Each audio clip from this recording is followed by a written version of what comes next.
Welcome everybody to our latest Zoom call, which will concentrate on this particular occasion on the blue ribbon from Toaster. Um, Nathan will furnish us with the sponsor's name, which is I think a late arrival, and joined by Nathan and by James Chalkley from the racing office. Hopefully we can have a quick run through the field and get a little bit of background to the competition itself. I guess the first thing that anybody will think about this particular competition, or maybe recall it in time to come, is the fact that it is a non-televised event and is going out live on Toaster TV. I'll be putting a link up next to this video for anybody who wants to subscribe. It will cost you a fiver. It's certainly not on RPG TV. At some stage I'm going to have a nice chat with Mr. Boothby and find out what will be on RPG TV. But that might be a political question at the moment. In the meantime, Nathan, how are things going in terms of the preparation for the night itself? Yeah, everything's good. We're cracking on it. It is new ground. We haven't done this before. I don't think any other track has done this. It's a live stream, £5 for subscription. That's what we're asking for. I know Ben Keefe of Star Sports. If you do subscribe, have a bet with him, he'll match a free £10 bet for you. So I think it's an opportunity for the industry, for the whole sport, to sort of get behind us and just say, yeah, we'll give Kevin Boothby and Toaster our support. We'll subscribe. And it was great in the build up to it. There was lots and lots of comments. We won't run for prize money and things like that. But I think, like Kevin quite rightly stated, people pay good money for the dogs, so they have to earn that prize money, and he would always pay it, no doubt about that. But if the industry can help us, we're not getting any funding for this at all. So if they they can still watch all the other opens on Saturday night and 6 tremendous heats of the blue ribbon. Yeah, it does seem a kind of landmark moment where the greyhound people can say to the betting industry, you don't want this particular meeting, you've chosen not to take it, but we want it. And it reminded a little bit when there was some doubt about the Derby last year, and some of the trainers were saying, well, we'll run it for our own money, which we all know was never going to happen. But I just love the sentiment. It's kind of from my background, where a bunch of guys get together and they all throw the money in, and they're just racing for the fun of it. It's not about the reward. So I think that's good. James, in terms of the entries, I gather, was it 21 more than you required? Yeah, we had best part of 60 entries, obviously 36 on an event, but best part of 60 entries. Always at this stage we feel for the connections of the dogs that didn't get in. There'll be a nice few dogs that didn't get in, but it's our job to get down to 36, and it's a top quality field. Yeah, looking forward to it. Yeah, I mean, we were talking previously. I know Kevin has long-term ambitions that he would like to run some of these events if they are going to be so popular, and I'm sure they will be, for 48 runners. But I gather that in the first instance, the local trainers have to be kept happy, and the reality is you've only got so many fixtures, so it would be another set of races that would be impinging on the graded strength, wouldn't it? Yeah, I think as well, you have to realise at the moment that Toast have only got the one fixture on the Saturday nights at the moment, so by making it into 4 rounds, we'll have to get that into another fixture somewhere. So I think it'll be a moving thing. We'll look at it for the future and see how it goes. So you may have noticed a slight blip in the recording there. James disappeared on us, but he's now back, and hopefully we can crack on. Now, what I'd like to do at this juncture is crack on and look at the individual heats one by one, and get some views on them, because as we mentioned earlier, it's a very, very high class entry. Now, if I get into the point of sharing the screen, which is always a bit of entertainment around here, let's see if we're in business. Hopefully, gentlemen, you should be able to see the first heat. Yep. Yeah. And your thoughts? I think this is one of the hardest heats, to be honest with you. You've got Irish Derby finalists in 4. You know, you look at Lenson Whelan, Jupiter's Edition, Troy Fire, but they've all been in big finals. And I think Troy Firebird might just have the early ground, a very fast section the last time at 4:19. But you just know some of the others, like Kilara Icon, are going to be finishing strongly.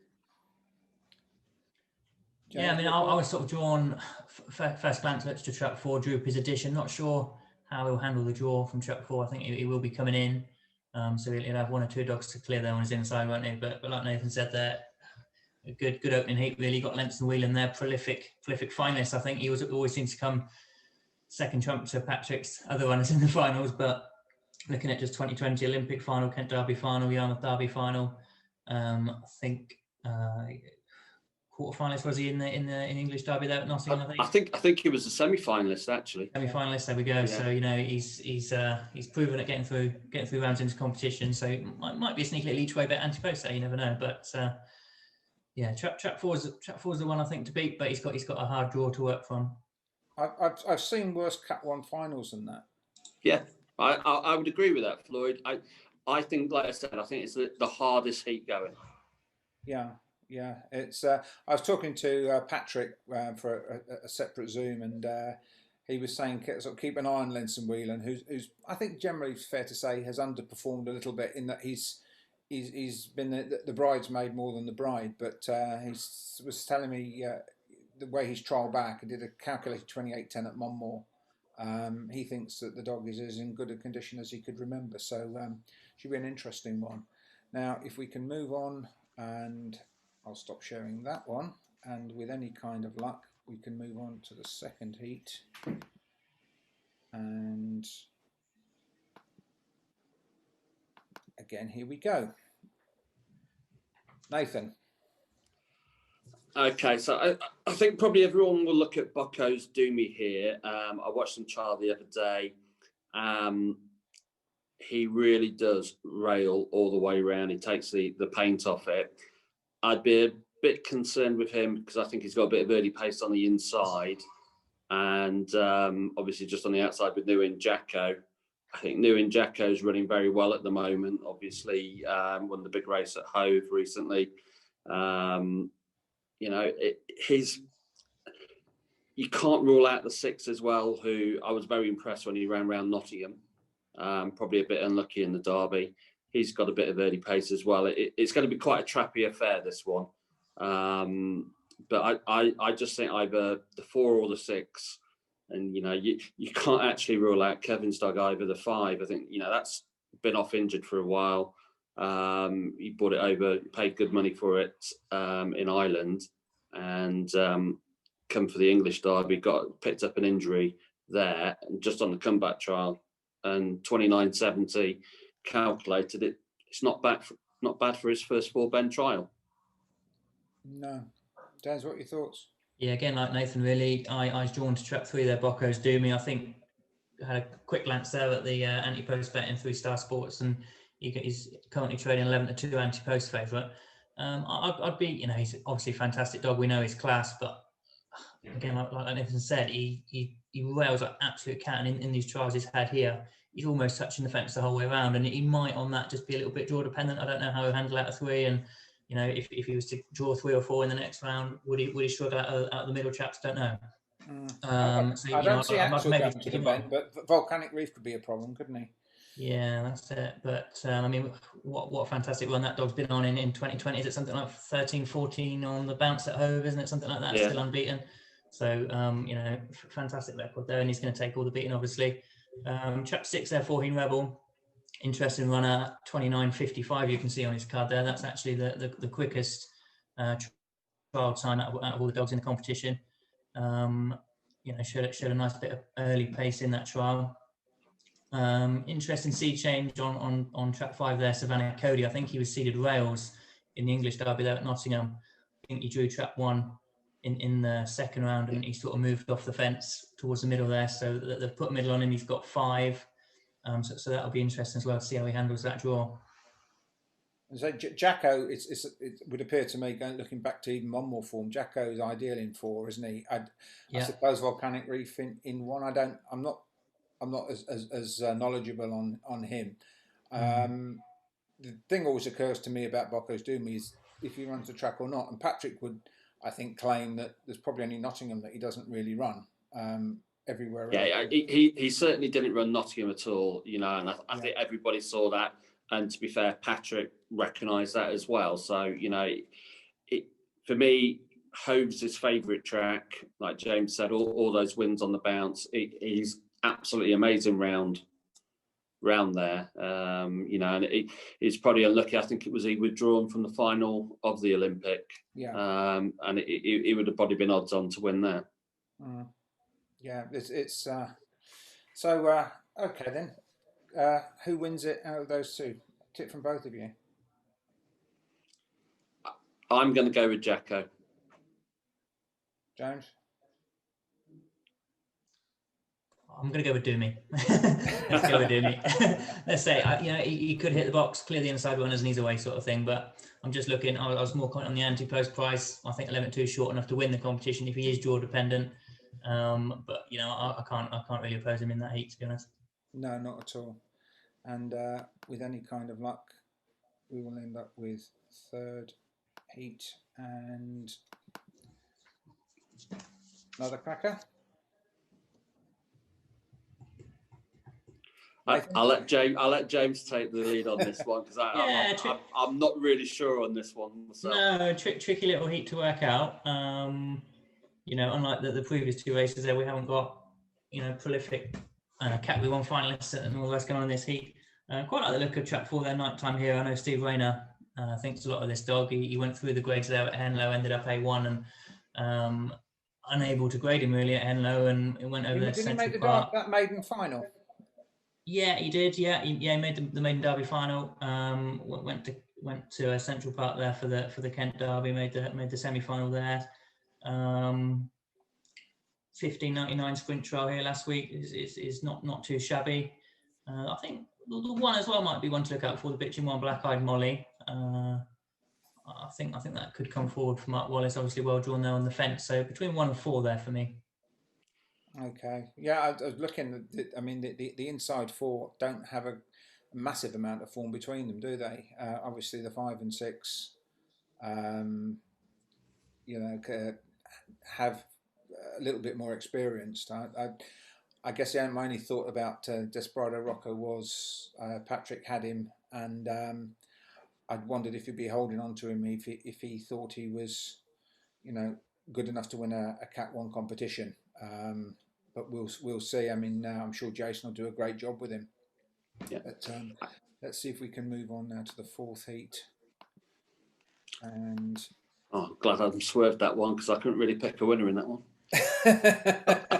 I could tell that, Nathan. I could tell. I was taking it easy on you.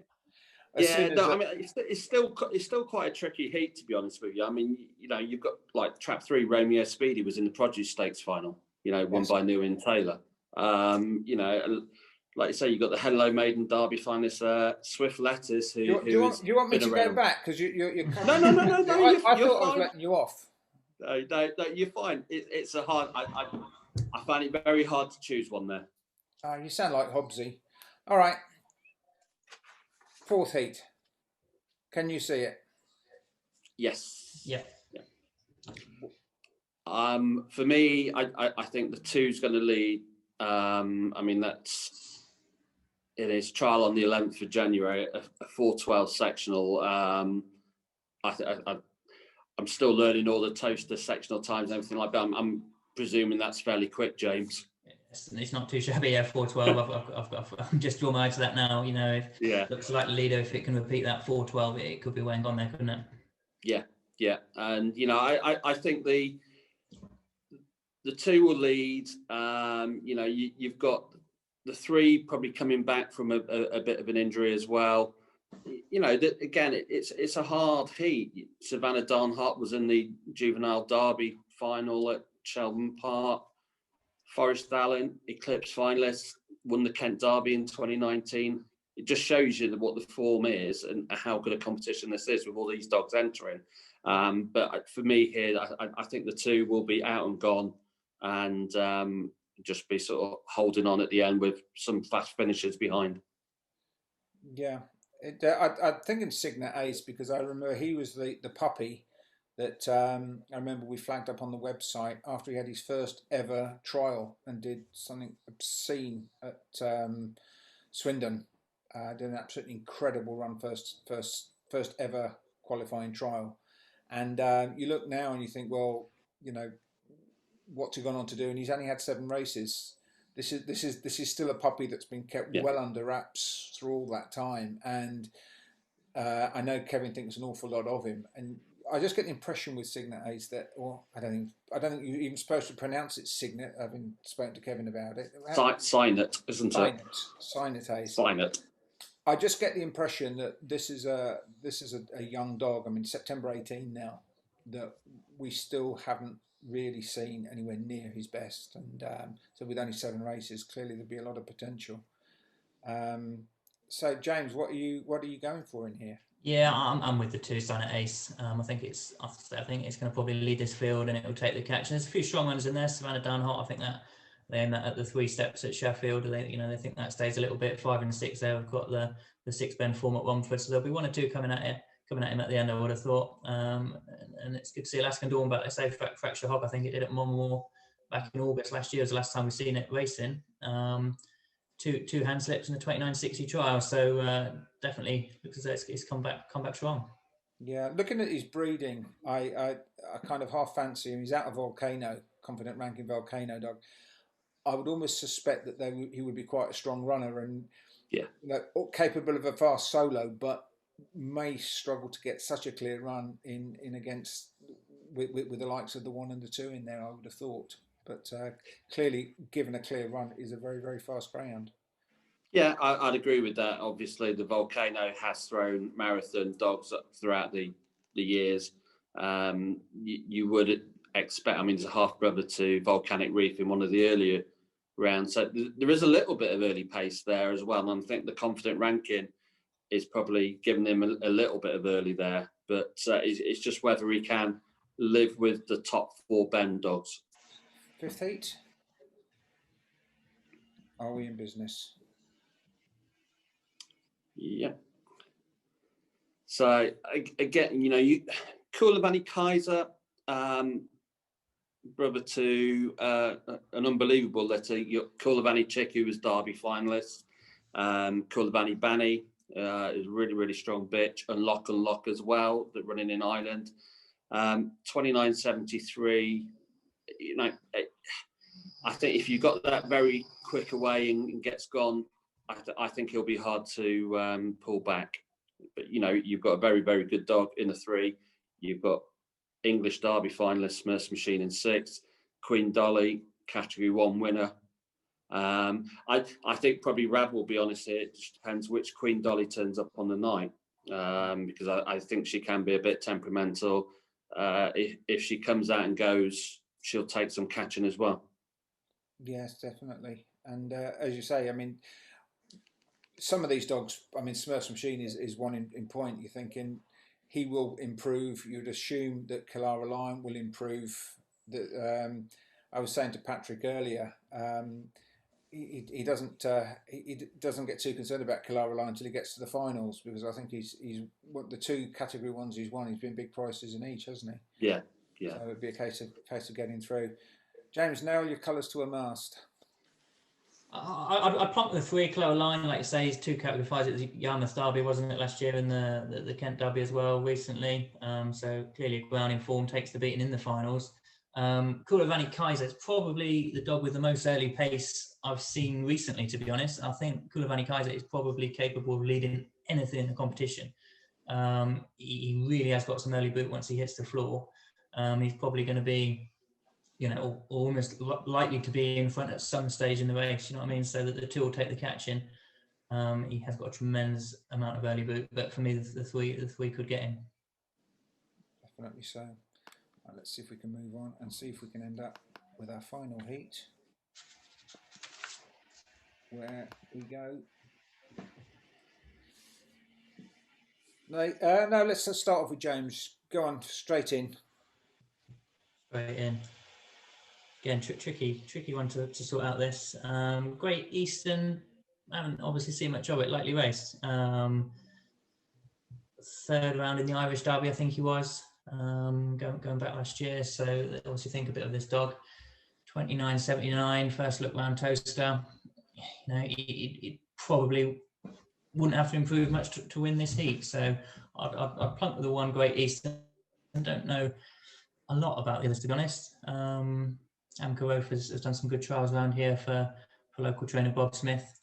I'd go with the red jacket for this one. I think Great Eastern came over for the English Derby last year with a good reputation, but I think picked up an injury in a trial and not really been seen since, you know, coming back in early January at Monmore and ran well there. You know, you've got Lightfoot Ripley and Bramble Oliver J. They were in the Romford Puppy Cup final. Amkarov is a strong runner. He always is a gritty sort that will keep qualifying through. Antigua Bruiser, he was impressive at Nottingham in a puppy race and then got withdrawn from the final. It'd be interesting to see how he's come out of that and how he's progressed. But I really like the Queen Franklin, to be honest with you. I think she's got good early pace. Interesting, the Rab's just given her 2 sprints as well. He's not given her over the 500. So I think she's got a good chance of leading, and it'll be a question of whether the rest can catch her. She took off in those last 2 sprint trials at 15.71, 15.82. Really did ping the lid, especially the time before last. You know, sort of come under the boxes and showed a good bit of early foot. So it could be the one to catch, couldn't it? In there. Yeah. The thing that strikes me about that litter is I don't think King Louis has really come on and done anything, but the two bitches, Franklin and Dolly, they seem to have made steady progress throughout their careers. Because when they started out, they looked, you know, reasonable minor open class bitches, but not a lot more. And then as we saw with Dolly winning their Cat 1 final, there was clearly a little bit more under the bonnet, albeit Rab had to find it. And again, Franklin herself has progressed and developed into a really decent bitch, I think, over a period of time. Yeah, well, I mean, she made the 2019 English Oaks final. You know, yes. She's not done too bad. No, she was at that stage though. She was kind of, I can't remember what price she was, but I remember thinking, you know, she's done well to be there. But as time has gone on, she's looked more and more comfortable in that company, and then you certainly wouldn't be too surprised to see her in an Oaks final. She's definitely progressed. But okay, well, we will stop sharing that. And before we conclude, there was something, Nathan, I didn't remember we were talking about. Yeah, we've on the Blue Ribbon final, Saturday the 6th of February. I mean, we're still looking for anybody who wants to sponsor. We're asking £500 for supporting open race, but all that £500 is going to the winner. So if anybody wants to sponsor a race, we've already got 3 or 4 sold. So I think there's 4 or 5 left. So just get in touch with me at Toaster and we can sort that out. Wonderful stuff. Gentlemen, we'll call it a day. Hopefully we can do this again, possibly even later in the competition if that suits you both. I've enjoyed it. Thank you for your time. Brilliant. No problems.